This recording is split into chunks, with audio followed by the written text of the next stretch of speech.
Hello guys, welcome back to my channel. कैसे हैं आप सब? आई होप आप सब अच्छे होंगे। एंड मैं आ गई हूँ आपके लिए एक और नया व्लॉग लेकर। तो ये वाला व्लॉग मैं पिछले वाले व्लॉग के बाद से ही कंटिन्यू कर रही हूँ। और आपने देखा होगा मैंने यहीं पर छोड़ा था वो वाला व्लॉग, क्योंकि वो ज़्यादा लेंथी हो गया था इस वजह से। तो बस यहाँ क्लीनिंग का ही काम चल रहा था, हॉल में लगी हुई थी मैं। आपने पिछले व्लॉग में देखा होगा, तो यहीं की सफाई चल रही थी बर्थडे मनाने के बाद की। तो ये सारी जो चमकीली थी ना, जो पार्टी पोपर से निकली थी, ये इतनी ज़्यादा फैली हुई थी। तो इसको मैंने सोफ़े हटा के, गद्दी वगैरह, ये जितनी भी सेटी वगैरह है टेबल के नीचे लगाने वाली, वो सब हटा के निकाली है। लेकिन ये सारी चीज़ें ना आप जितनी भी निकाल लो, जब आप डेली झाड़ू पोछा कर दो ना, उसमें रोज़ रोज़ थोड़ी थोड़ी निकलती रहती है, क्योंकि बहुत अंदर तक घुसी हुई थी। लेकिन जितना मेरे से हो पाया आज मैंने निकाली। और इसको क्लीन करने के बाद मैंने ये टेबल वगैरह हटा दी थी, जब सोफ़े के नीचे से मैंने पूरी झाड़ू वगैरह लगा के क्लीन करी। तो कवर वगैरह मैंने इसके पूरे हटा दिए थे। और आज मैं सोच रही हूँ दूसरे कवर डाल दूँ जो डेली में मैं डालती हूँ, क्योंकि ये वाले जो कवर मैंने नए लिए हुए हैं ना, ये मैं कभी कभी ओकेजनली डालती हूँ। तो वो मैंने हटा दिए हैं, अभी काफ़ी दिन से लगाए हुए थे, तो उनको मैं बीच में ना वॉश करके फिर रख दूँगी। तो इस तरीके से ही मैं चीज़ों को यूज़ करती हूँ, जिससे कि काफ़ी टाइम तक चीज़ें आपकी अच्छी भी रहती है और ख़राब भी नहीं होती। और ठंड तो पूछो मत यार, डेली इतनी ज़्यादा ठंड पड़ रही है, इतना कोहरा होता है सुबह सुबह, और शाम को भी लगने लगता है कोहरा।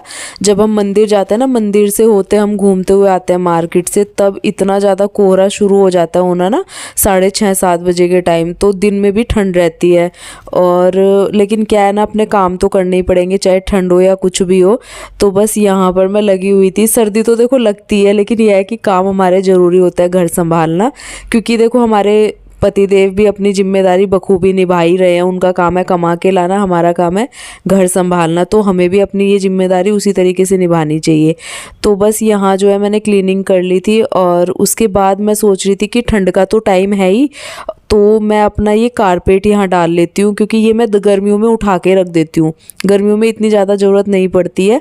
तो यहाँ मैं इसको अब ठंड के टाइम पे बिछा दूँगी। तो ये भी बड़ा अच्छा लगता है बिछाने के बाद। इसको लिए हुए मुझे वैसे काफ़ी टाइम हो गया, मतलब साल हो गए इसको लिए हुए, लेकिन मैं गर्मियों के टाइम इसको रख देती हूँ। ये आज भी वैसा का वैसा ही है। पहले तो मैंने इस पर 1-2 बार ड्राई क्लीन वगैरह कराई, लेकिन फिर मैं इसको ना घर में ही धुल लेती हूँ जब ये ज़्यादा गंदा दिखता है मुझे। तो इसका कलर कॉम्बिनेशन मुझे बहुत अच्छा लगता है। इसमें ना मरून कलर भी था, लेकिन मैंने ये गोल्डन लिया था, तो मुझे ये सबसे ज़्यादा अच्छा लगा उनमें। उसमें एक मरून था और एक डार्क ग्रीन आता है ना, वो वाला कलर भी था। लेकिन मैंने ये वाला लिया है, क्योंकि ये बहुत ही सुंदर लगता है बिछने के बाद। और जब आप इस तरीके से आप हॉल में लगा देते हो ना, तो और भी रौनक सी लग जाती है आपकी चीज़ों के साथ साथ ना। जैसे सोफ़ा टेबल लगी होती है और साथ में आप कारपेट भी लगा दो, तो अलग ही मतलब लुक निकल के आता है। तो बस यहाँ जो है मैं इसको बिछाने में लगी हुई थी। और जब पतिदेव होते हैं ना, मैं ये सारे काम तब करती हूँ, क्योंकि सोफ़ा ये उठाना ना इतना भयंकर काम है। मुझे अकेली से ना ये बड़ी मुश्किल से होता है। तो लेकिन मैंने जैसे तैसे करके कॉर्नर से तो दबा दिया था कारपेट, लेकिन बीच से मुझसे सोफ़ा नहीं उठा। तो वहाँ मैंने ऐसे ही छोड़ दिया। मैंने कहा कभी और पतिदेव घर रहेंगे ना, तो उनसे ही करवाऊँगी। तो जितना मेरे से हो पाया वो मैंने दबा दिया कॉर्नर कॉर्नर कारपेट के। और उसके बाद जो टेबल है मैं उसे बीच में करने लगी थी, लेकिन वो इकट्ठा हो जा रहा था, क्योंकि वो एक साइड से मैंने दबाया नहीं। लेकिन फिर भी मैंने थोड़ा सा तामझाम करके जैसे भी मुझसे हुआ, क्योंकि इतना भारी हो रहा था ना, पूछो मत। काफ़ी देर लगी मुझे ये सेटिंग करने में ना। तो मुझे लग रहा था कि काश पतिदेव होते तो मैं उनके साथ ही से कर लेती, 2 मिनट में बिछ जाता है। क्योंकि डीएलएफ में जब हम थे तो वहाँ पर पतिदेव ही ये सारी हेल्प कराते थे इन सारी चीज़ों में। लेकिन आज मैंने ये खुद से कर लिया, और उसके बाद देखो कितना अच्छा लग रहा था ये बिछने के बाद। कमेंट ज़रूर करना आप लोग कैसा लग रहा है। और ये मैंने ऑफलाइन लिया था, क्योंकि आपके काफ़ी सारी चीज़ों में कमेंट आते हैं ना, आपने कहाँ से लिया। तो ये मैंने ऑफलाइन लिया था भजनपुरा की मार्केट से काफ़ी साल पहले। और ये जो कवर मैंने सोफ़े पे लगाए, ये भी मैं इसी के साथ लेकर आई थी तब। तो ये यहाँ का तो हो गया था सारी चीज़ें। उसके बाद ये इवनिंग का टाइम है, मैं सीधे आपसे इवनिंग में मिल रही हूँ। और यहाँ जो है ना, मेरे पतिदेव घर में पधार चुके थे। और उनके पधारने के बाद देखो, दिन में आपने देखा होगा मैंने कैसे सब कुछ साफ़ सफाई करी थी। और अभी आप लोग देख लो इनके आते ही सामान कैसे फैलता है। बैग कहीं होगा, इनके कपड़े कहीं। ये सोफ़े पे ज़्यादातर सामान फेंक देता है, जो कि मुझे बहुत ही ख़राब लगता है। लेकिन ठीक है यार, फिर संभालना भी मुझे ही होता है, तो मैं कुछ बोलती नहीं। मैंने कहा चलो ठीक है कोई नहीं, पूरे दिन से तो घर ऐसे ही रहता है, तो बिगाड़ने वाला भी शाम को ही आता है। तो मैंने कहा चलो कोई बात नहीं, क्योंकि हमारा काम होता है संभालना, तो बच्चे बच्चे होते हैं वो भी तो करते हैं ना। ऐसे ही तो मेरे पतिदेव बच्चों की कमी पूरी कर देते हैं मेरे लिए, तो मुझे इतना बुरा नहीं लगता ये सारी चीज़ें ना, तो मैं कर लेती हूँ। कभी कभी ज़्यादा हो जाता है मेरे से, मतलब मैं कई बार उनको बोल देती हूँ कि आप चीज़ें संभाल के भी तो रख सकते हो, लेकिन ज़्यादा नहीं बोलती हूँ, मैं एक आध बार ही बोलती हूँ। तो उसके बाद जो है यहाँ हो गया था डिनर का टाइम, तो मैं आ गई थी डिनर बनाने के लिए। तो यहाँ मैंने बनाई आलू मटर की सब्ज़ी। तो आलू मैंने बॉईल कर लिए थे और मटर मैंने मसाला बना दिया था, उसमें मैंने मटर डाल के थोड़ी देर मटर को पकाया, क्योंकि मटर पहले ही सॉफ्ट कर लो ना तो पानी डालने के बाद फिर इतने अच्छे से हो नहीं पाती है। तो यहाँ जो है मैं साथ साथ आलू को मैश कर लूँगी और उसके बाद बनाते हैं टेस्टी सी आलू मटर की सब्ज़ी।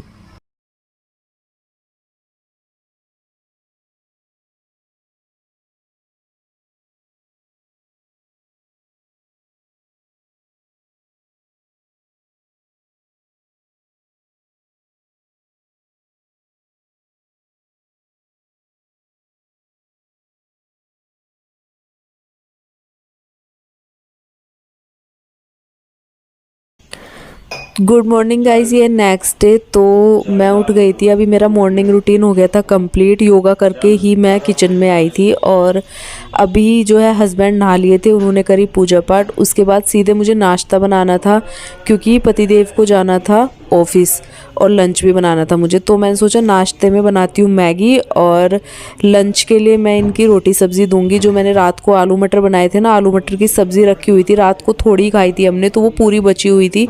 तो मैंने कहा चलो आज वही दे देती हूँ, क्योंकि सर्दियों का टाइम है, ख़राब तो होती नहीं है।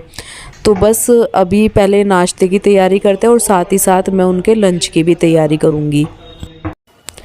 तो बस यहाँ पर मैं पतिदेव के टिफ़िन की रोटियां बनाने लग गई थी। काफ़ी सारे काम मैंने निपटा लिए थे इसी बीच में। दूध बॉईल होने के लिए रख दिया था, साथ ही साथ चाय भी बना दी थी, मैगी भी बना ली थी और सब्जी मैंने गरम कर दी थी। अब मैं बना रही हूँ टिफ़िन के लिए रोटियाँ। और यहाँ मैंने दूध बॉईल होने के लिए रखा ना, पूरा दूध उबल के गिर गया। ये मेरे साथ अक्सर होता है, मैं वहीं खड़ी रहती हूँ, वहीं मैं मतलब काम करती रहती हूँ किचन का, और फिर भी ये दूध का जो काम होता है ना, हमेशा मेरे साथ ऐसे ही होता है। और ये आप ज़्यादातर रिलेट करेंगे, जब आप दूध बॉईल करने के लिए खड़े रहोगे ना वहीं, तब तो वो गिरेगा नहीं, लेकिन जैसे ही आपका ध्यान इधर उधर हो जाएगा, तुरंत दूध पूरा फैल जाएगा। और इतना गुस्सा आता है ना मुझे इस चीज़ पे। वैसे तो कुछ लोग बताते हैं कि ये शुभ होता है, भाई रोज रोज का ये शुभ थोड़ी होगा, एक आध बार का चलो चल जाए, मेरे साथ तो अक्सर यही होता है। तो यहाँ दूध बॉईल होके गिर गया था और पूरा ख़राब हो गया था। गैस स्टोव मैंने पूरा क्लीन किया हुआ ना, ऐसा हो गया कि अब मेरा काम बढ़ गया। उसके बाद जो है योगा मैट ऐसे ही पड़ा हुआ था, मैं योगा करके सीधे चली गई थी खाना बनाने के लिए पतिदेव का, क्योंकि वो नहा लिए थे, रेडी हो गए थे ऑफिस के लिए, और साथ ही साथ उन्होंने कर ली थी पूजा। और मैं अपना योगा करके उनके लिए मैंने लंच बनाया और नाश्ता बनाया। उसके बाद हम दोनों ने नाश्ता कर लिया था। अब बारी आती है उनका टिफ़िन पैक करने की। तो वो तैयार हो गए थे चलने के लिए, मैं उनका कर दूंगी टिफ़िन पैक। वैसे तो मैंने कर दिया था, लेकिन ये कवर के अंदर रखना रह गया था, तो इसको मैं रख के इनको दे दूंगी। और उसी बीच में हमारी कुछ बातें चल रही थी, क्योंकि अभी ये फिर शाम को ही आने वाले हैं, तो सुबह सुबह भी काफ़ी सारी बातें इस तरीके से हम करते रहते हैं। मैं खाना बनाती रहूँगी, ये वहीं किचन में मुझसे बातें करते रहेंगे, तो हमारा इसी तरीके से टाइम स्पेंड होता है। अब देखो कितनी, मतलब ऐसे लग रहा है कितनी गहरी बात चल रही है, मुझे याद भी नहीं अभी कौन सी बात चल रही थी। तो बस ये बिल्कुल रेडी थे ऑफिस जाने के लिए, इनका टिफ़िन भी पैक हो गया था और मेरे अब बाकी के काम स्टार्ट होंगे इनके जाने के बाद।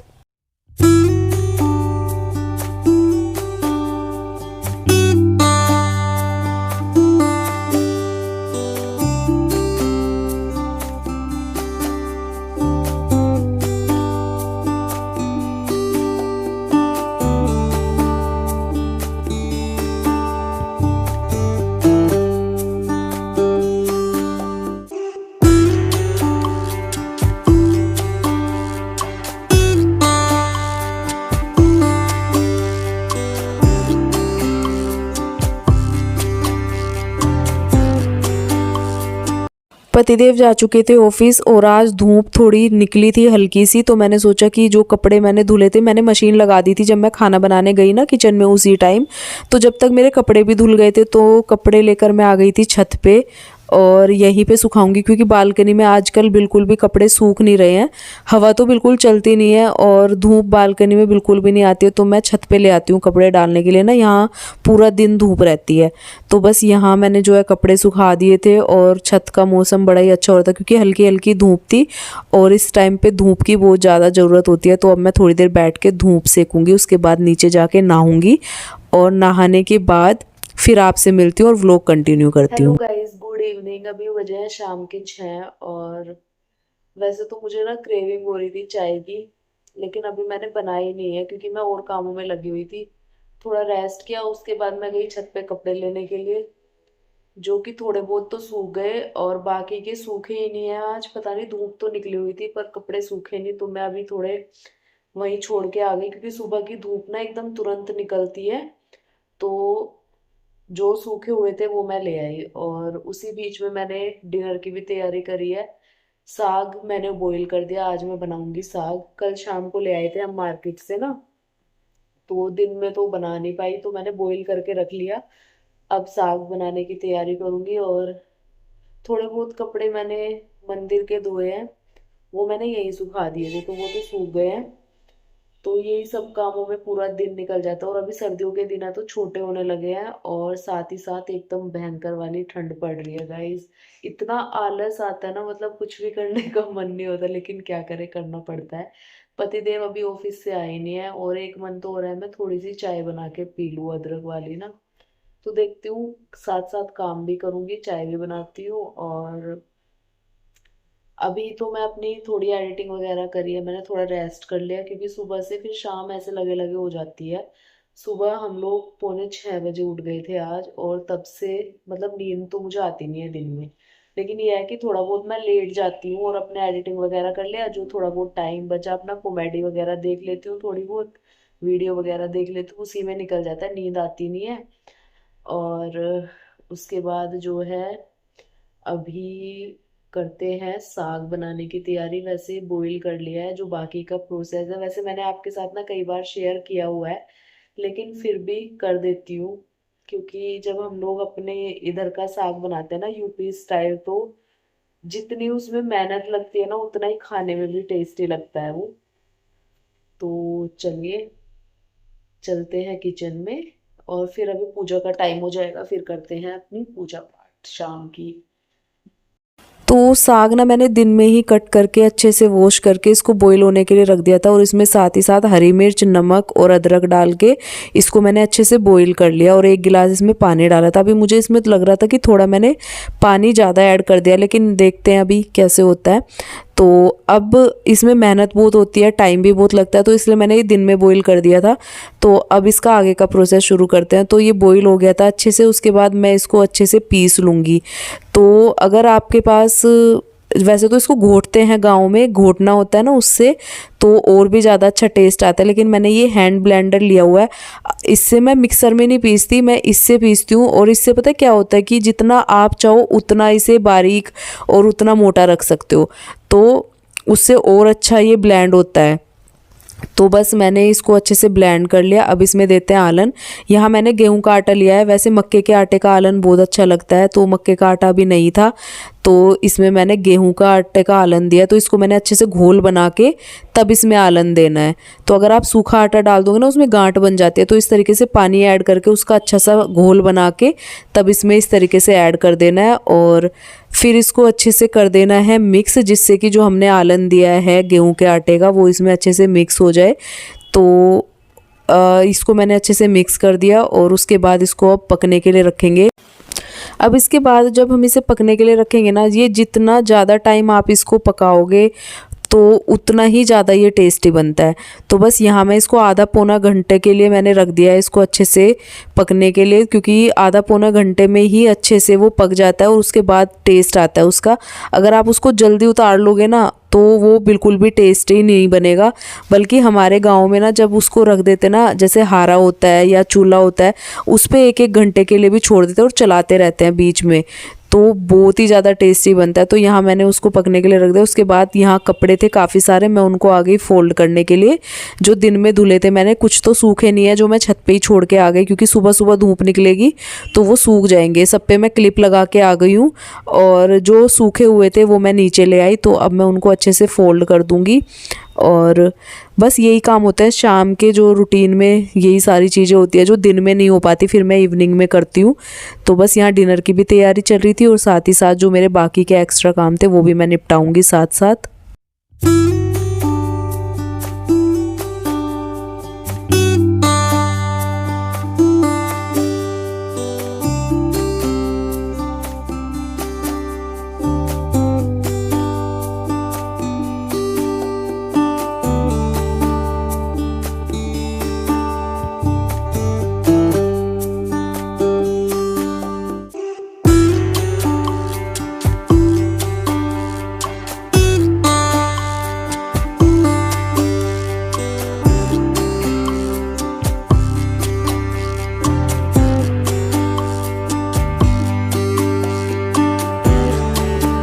उसके बाद हो गया था शाम की दिया बत्ती का टाइम। तो पतिदेव तो अभी तक भी नहीं आए थे, तो मैंने अपनी शाम की जो है पूजा स्टार्ट करी, और मुझे लग जाएगा अभी आधा पौना घंटा पूजा करने में। तो सबसे पहले तो मैंने दिया जला दिया, और अभी ना मैंने लड्डू गोपाल को भी साइड में ही बिठा दिया है, क्योंकि पता है मतलब मंदिर से दूर हो रहे थे ना, तो मुझे अच्छा नहीं लगता था। कभी मैं इनकी जगह कहीं बनाती हूँ, कभी कहीं, मैं ऐसे उलट पलट के बिठाती रहती हूँ। लेकिन अभी मैंने ना इनको यहाँ मंदिर के बिल्कुल साइड में बिठाया।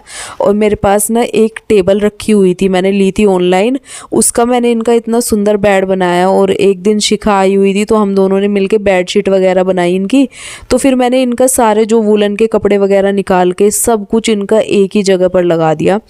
उसके बाद यहाँ मैंने पूजा पाठ कर लिया था।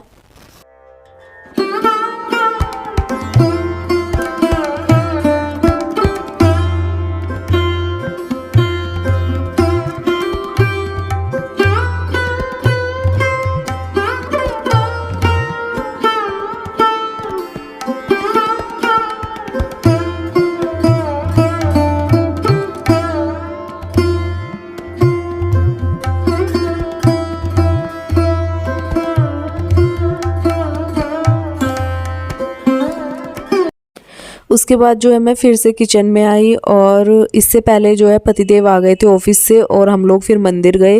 क्योंकि आते ही ना सबसे पहला रूटीन है उनका, आते ही मुँह हाथ धोते फ्रेश होते हैं, और कई बार तो वो नहाते भी हैं। तो उसके बाद हम लोग मंदिर जाते हैं, और मंदिर से घूमते हुए जो भी चीज़ों की नीड रहती है ना मार्केट वगैरह से, वो ले आते हैं। तो वो भी काम हमारा हो जाता है साथ ही साथ। तो अभी हम लोग पहले मंदिर फिर मार्केट होते हुए आए। तो मक्का का और बाजरे का आटा, मुझे बाजरे की रोटी खाने का बहुत ही ज़्यादा मन हो रहा था। आज मैंने साग भी बहुत ही मन से बनाया था, इतनी मेहनत करके। तो हम लोग बाजरे का आटा लेकर आए। तो अभी मैंने गर्म पानी किया, और बाजरे के आटे को जो है मैं गर्म पानी में गूंद रही थी, क्योंकि उसी से ना, चाहे मक्के का हो या बाजरे का हो, जो भी आप रोटी बनाते हो आपको अच्छी लगती है, गर्म पानी से गूंद के ही वो अच्छी बनती है। तो बस यहाँ आटा मैंने लगा लिया था। उसके बाद मैंने साग भी अच्छे से गर्म किया, और अब बनाते हैं रोटियाँ फटाफट। तो मैं हाथों की हेल्प से ही बनाऊंगी, क्योंकि चकला बेलन से अगर बनाओगे ना तो वो टूट जाती है। पतिदेव बोल रहे थे एक बार ट्राई करो, हो जाएगी। लेकिन फिर मैंने एक रोटी ट्राई भी करी, लेकिन वो टूट गई, नहीं बन पाई। लेकिन हाथ से बन रही थी तो छोटी छोटी रोटियाँ ही बन पा रही थी, लेकिन ये था हम दोनों के लिए हो जाएगी। तो यहाँ मैंने बाजरे की रोटी बनाना स्टार्ट कर दिया था। तो किस किस को आती है बनानी मुझे कमेंट ज़रूर करना। मैंने तो आज बाजरे की रोटी पहली बार ट्राई करी है। इससे पहले मैं जो है मक्के की रोटी बनाती थी, तो वो भी मैं अच्छे से बना लेती हूँ। तो बस यहाँ पर जो है बाजरे की रोटी मैंने सेकना शुरू कर दिया था। फिर मैंने पतिदेव से बोला, क्योंकि ऐसी रोटियाँ ना गरम गरम अच्छी लगती है, ठंडी होने के बाद ये बिल्कुल भी टेस्टी नहीं लगती। तो मैंने उनसे बोला कि आप जो है मैं सर्व कर देती हूँ लड्डू गोपाल को खिला के, फिर आप अपनी थाली लगा लो, और मतलब मैं लगा देती हूँ, आप खा लो जल्दी से। तो वो कहते साथ में खाएंगे। मैंने कहा नहीं, साथ में नहीं, फिर ये ठंडी अच्छी नहीं लगती है। तो बस यहाँ हमारे आज देसी खाना बिल्कुल रेडी है, साग और बाजरे की रोटी। तो किस किस को अच्छा लगता है कमेंट करना। और अब जो है ये वाला व्लॉग मैं करूँगी यहीं पर एंड। और देखो देखने में कितनी अच्छी लग रही थी, उतनी ही ज़्यादा खाने में भी टेस्टी थी। तो बस ये वाला व्लॉग फिर लेंथी हो जाएगा। कैसा लगा कमेंट करके ज़रूर बताना। और अगर आपके सामने मेरा व्लॉग आता है, चैनल को सब्सक्राइब ज़रूर कर दिया करो गाइज़। तो मिलती हूँ आपसे एक और अच्छे से नए व्लॉग के साथ। तब तक के लिए bye bye and take care.